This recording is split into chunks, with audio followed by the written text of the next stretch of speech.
जी नाज़रीन, आम ख़बर जी आगाही शेयर कंदा हलूं। धाड़ेल राणोशर जो ताज़ो वीडियो बयान सोशल मीडिया ते वायरल थियो आहे।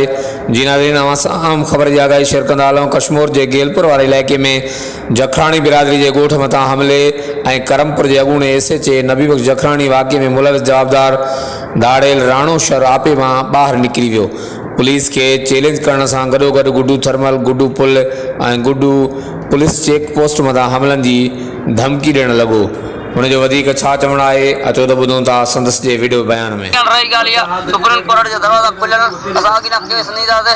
बाक़ी सिंध पुलिस के मां इहा चैलेंज ॾियां थो कश्मीर पुलिस के, जेकॾहिं सुबुह ते कंहिं शहर ते कंहिं क़ौमियत जे माण्हू रेड जो गुड्डू थर्मल दम कंदोमांसि, जेको इहो मां वारलंगी आहे जो सुबुह अॼु के सिज ते काथे बि पुलिस कंहिं मां जे शहर ते 8 ॾींहंनि में पुलिस रेड कयो, गुड्डू थर्मल न हलंदो, न कानवाई हलंदी, का शइ न हलंदी। जहां जो सिर सां कफन ॿधल आहे, बिल्कुलु 8 सूबेदार मरदा, 8 पुलिस वारा बि मरदा, कोन छॾींदोमांसि। बाक़ी जेकॾहिं जाइज़ तो पुलिस प्यूमा है, पुलिस जो मखादम है। जेकॾहिं जायज़ हुजे पुलिस प्यूमा है, जेकॾहिं न जो बेजायज़ पुलिस क़ौमियत जा जहिड़ा करंदी पुलिस त पोइ जेको